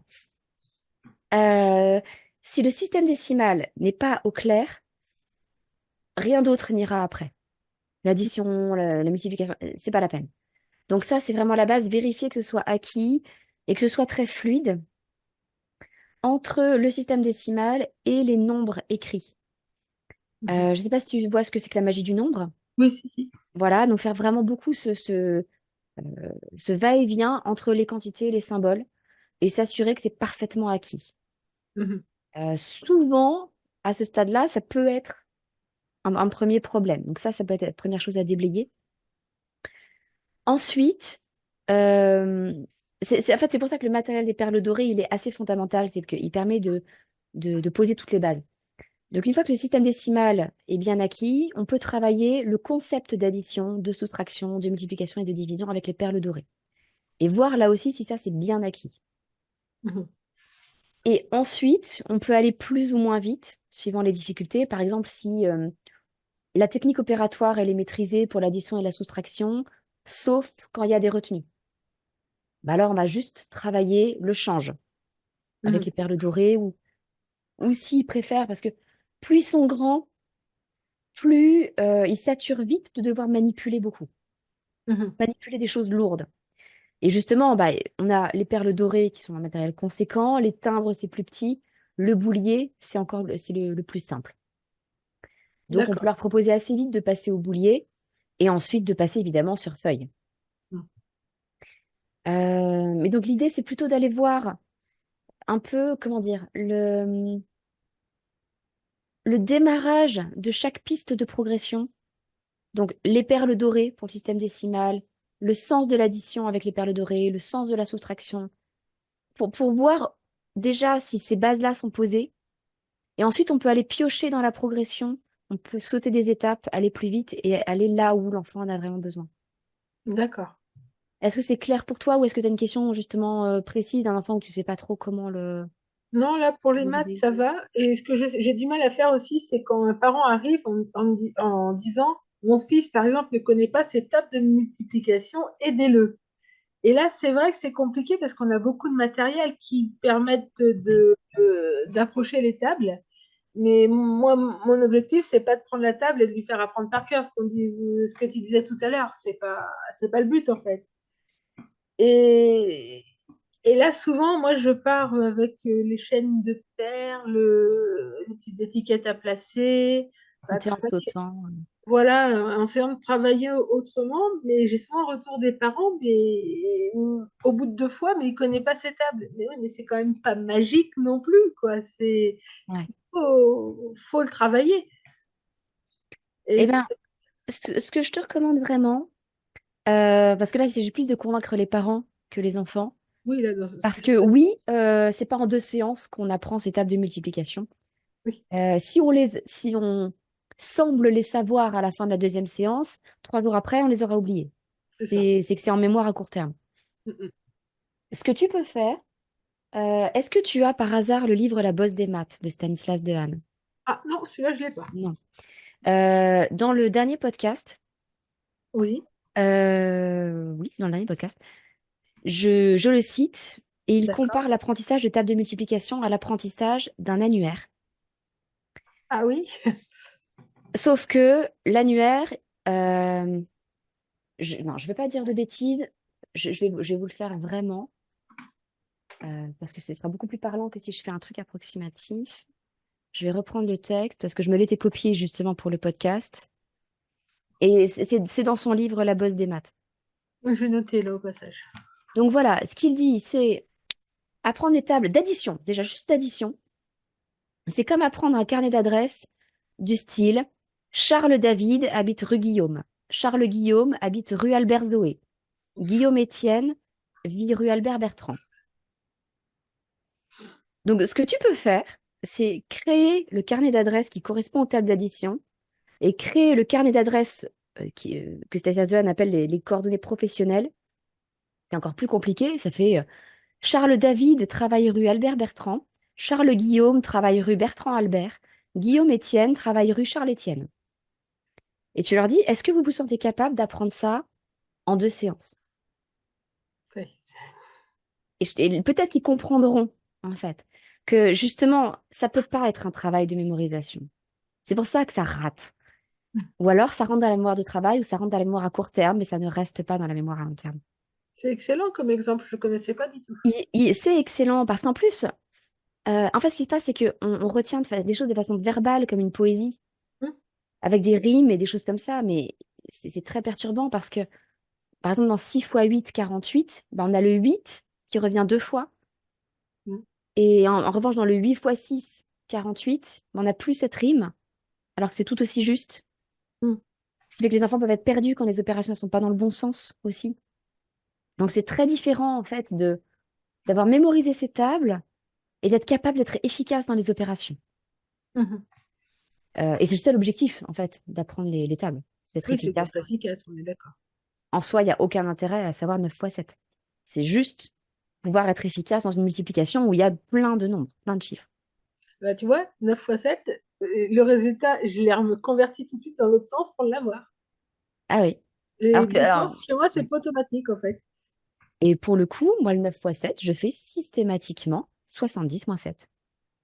D'accord. Systématiquement. Alors, pas pour 9 fois 2, 9 fois 3, mais 9 fois 7, je fais 70 moins 7. Je fais 63. Moi, je fais 7 Je... fois 9 pour m'en rappeler, en fait. Ouais. C'est ce qui me reste de mon enfance, en fait. 9 fois 7, ça me parle pas, mais hop, à l'envers, tout de suite, j'ai le résultat. À l'inverse, 9 fois 9, le 81 sort tout seul parce que les carrés des nombres, ça fait partie des choses que j'ai appris à repérer. Oui, avec On en a les besoin plaques. quand on veut factoriser, comme pour plein de choses. Donc 81, je sais que c'est le carré de 9. Mais voilà, donc c'est... parce que là, on a toute une procédure hein, pour travailler les tables d'addition et de multiplication, enfin, de Oui, je les multiplication en connais, oui. l'occurrence. C'est les parents à qui il faut expliquer. Donc, Mhm. Mais c'est une belle réponse, et en fait, pour leur faire comprendre, c'est ça. merci pour cette info, parce que là, franchement, c'est une belle réponse. Je t'en prie, et elle n'est pas de moi, mais j'aime Ah, bien la mais diffuser parce ne que je serait-ce la que trouve la effectivement diffuser, voilà. remarquable. Ouais. Alors, je vais regarder les autres questions qu'on a. Euh, Alors, Fanny. Ah oui, Fanny, tu disais, oui, la division est compliquée en partant de ce matériel que je montrais, donc les éprouvettes. Pourtant, tu connaissais la manip avec les perles dorées. Cette présentation est-elle dans la formation? Tu dis que tu n'en es pas encore à la division. Non, il y a la présentation de la division avec les perles dorées dans la formation calcul. En revanche, il n'y a pas la présentation avec les éprouvettes. Parce que là, on travaille en fait, on se prépare à la technique opératoire. Là, dans la formation, en ce qui concerne la multiplication et la division, on ne travaille que le sens de la multiplication et de la division. Donc, ça suffit pour que les enfants fassent 2 fois 3, 4 fois 2, 6 divisé par 2. En revanche, ils vont pas pouvoir calculer 12 fois 15, par exemple. Donc, voilà ce qu'il y a dans la formation calcul. Le reste, ça relève plutôt d'une formation 6-12 ans que malheureusement, je ne propose pas encore. Autre question de Fanny. Que proposerais-tu à une ado dyscalculique qui souhaite absolument réussir à connaître par cœur ses tables de multiplication? Très bonne question. Très bonne question. Alors, le problème, c'est que dyscalculique, c'est un peu comme dyslexique. Il y a plein de façons d'être dyscalculique. Donc, j'aurais besoin d'en savoir plus pour savoir quel est son problème exact, sur quelle chose elle bute, qu'est-ce qui pose des difficultés. Mais les tables de multiplication, effectivement, on a tout un processus dans la pédagogie Montessori. D'ailleurs, j'ai fait un article dessus que je peux vous partager. Alors, désolée parce que j'ai des raccourcis clavier. En fait, ça risque de perturber l'écran. Faites pas attention.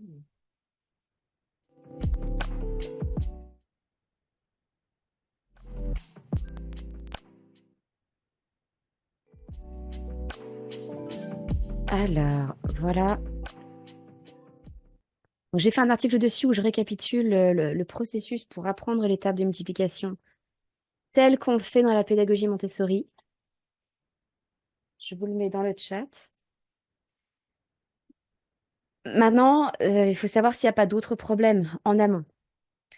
Euh, Sachant qu'il y a aussi effectivement... Alors, pour quelqu'un qui est dyscalculique, je pense que je recommanderais euh, plutôt...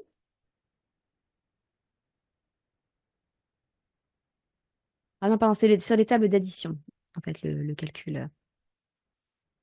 Je donne tout le déroulé pour les tables d'addition et c'est un peu le même processus pour les tables de multiplication. Ce qui peut aider, et c'est ce dont parlait Marie-Laure, ce sont les chaînes de perles.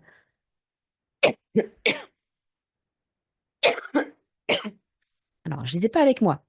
En fait, j'ai prévu le matériel pour les questions qu'on m'avait posées en amont. Vous avez les chaînes des cubes et les chaînes des carrés. Enfin, les chaînes des carrés et les chaînes des cubes. Ce sont des chaînes de perles. Et dessus, vous allez pouvoir compter en sautant. Ça veut dire que, par exemple, pour travailler la table de 4, eh ben, on va compter 4 perles. 1, 2, 3, 4. Et on va mettre une étiquette, qui est l'étiquette du 4. Et puis, on continue.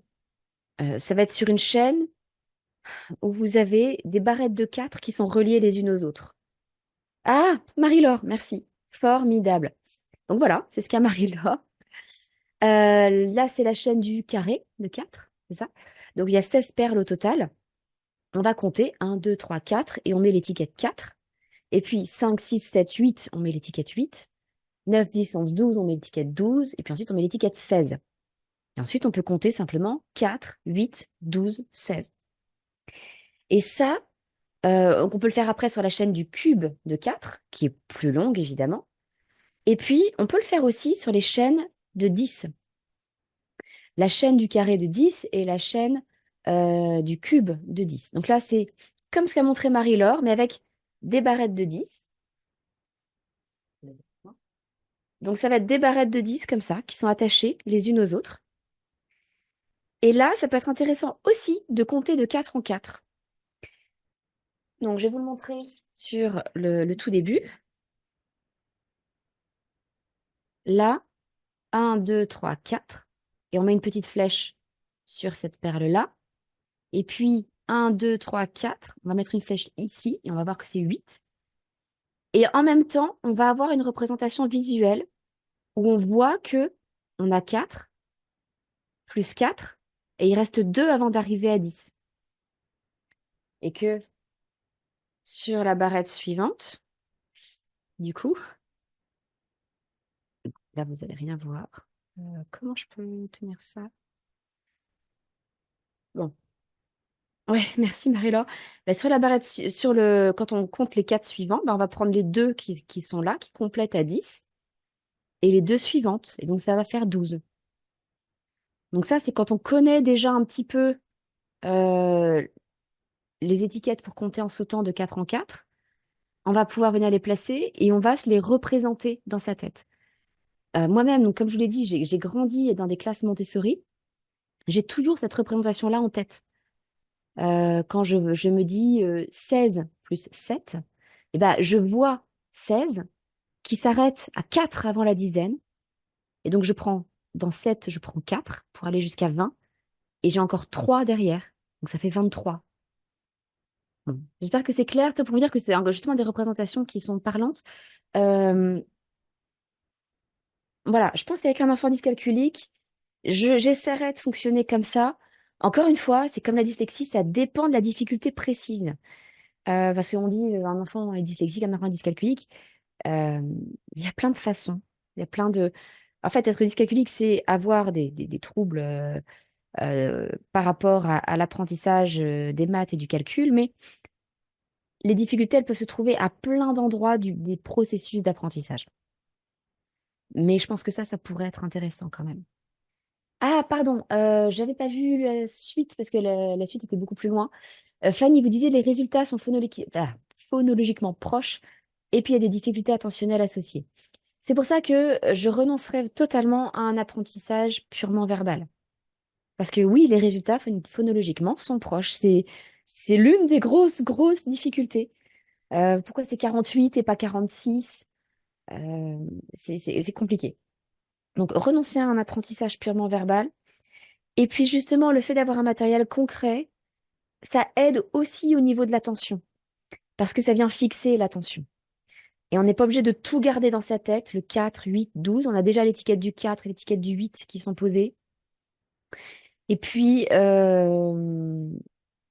donc ça, c'est fait. On n'a plus qu'à poser l'étiquette du 12. Et même si on a un court instant d'inattention, eh ben, on peut se raccrocher à ce qui est devant nous et qu'on manipule. Donc ça aide aussi énormément. Euh, Oui, alors le noir, non, effectivement, je ne propose pas encore de formation de calcul pour les 6-12 ans. J'aimerais vraiment le faire. Mais j'ai déjà en projet la formation 0-3 ans, donc c'est pas malheureusement pas pour tout de suite. Euh, c'est pour ça que je précise jusqu'où va la formation 3-6 ans, parce qu'en fait, au niveau du programme scolaire, elle couvre jusqu'au CE1. Donc il y a beaucoup de gens, en fait, pour qui ça suffit euh, même pour le CP et le CE1, par exemple. Marion, je trouve surtout du matériel Montessori indiqué pour les enfants à partir de 3 ans. Que peut-on leur montrer avant? Mon fils a tout juste 2 ans. Est-ce trop tôt pour commencer à lui apprendre à compter? Eh bien, en fait, c'est là où ce qu'on fait dans la vie quotidienne a énormément d'importance. Quand je vous parlais tout à l'heure des fractions et que je disais, bah, c'est facile à apprendre quand on explique qu'on coupe une tarte ou une pizza en quatre et que ça fait des quarts, eh ben, c'est facile à apprendre si les enfants ont déjà entendu le mot quart dans leur vie.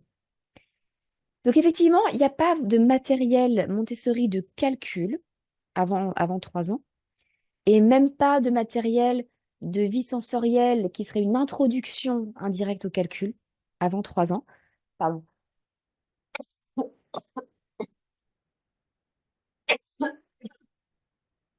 Effectivement, ça n'est pas le cas. En revanche, tout ce que vous faites dans la vie de tous les jours vient poser des bases. Quand on compte des objets de la vie de tous les jours, par exemple une chaussette et la deuxième chaussette, tout le vocabulaire qu'on emploie, il y a une et deux, mais il y a la première et la deuxième. Il y a une paire de chaussettes. Il y a la moitié d'un gâteau, etc., etc. Et on peut commencer à compter. Ah, voilà, un gâteau, deux gâteaux, trois gâteaux, quatre gâteaux pour le goûter. Il y a des petits carrés de chocolat. Il y en a un, deux, trois, quatre. Et c'est une barre de chocolat. Donc, on mine rien. Là-dedans, on introduit qu'il y a quatre carrés qui, tous ensemble, forment une barre. La barre, c'est un peu un nom collectif qui contient quatre carrés. C'est comme poser les bases de la dizaine qui contient 10 perles.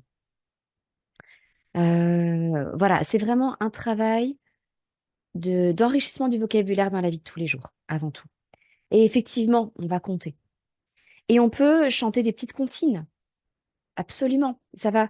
Parce que dans les nombres, il y a deux choses. Il y a les quantités et il y a les symboles et leur prononciation.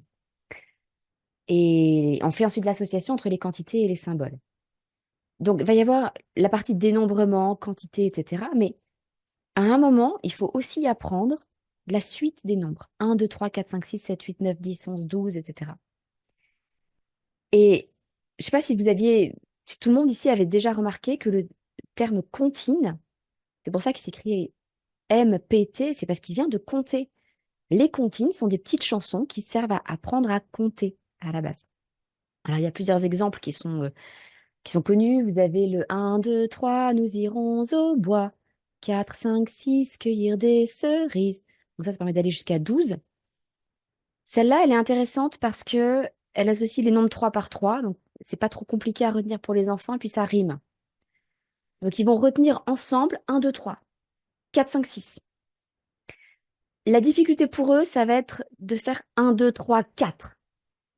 De relier les deux morceaux. Comme quand on apprend un poème, on a appris la première strophe, on a appris la deuxième strophe, et en fait, on n'arrive pas à enchaîner les deux. On ne fait pas le lien entre les deux. Là, c'est pareil. Donc, il y a ce cap-là qui peut être difficile. Et c'est pour ça que c'est bien d'utiliser d'autres petites comptines qui sont complémentaires. Il y en a une que j'aime bien, par exemple, qui cette fois-ci utilise les nombres de 1 à 5, puis de 6 à 10. Alors, désolée, avec mon peu de voix, je suis en train de forcer comme une malade. C'est 1, 2, 3, 4, 5. J'ai attrapé un poisson. 6, 7, 8, 9, 10. Je l'ai relâché, le fripon.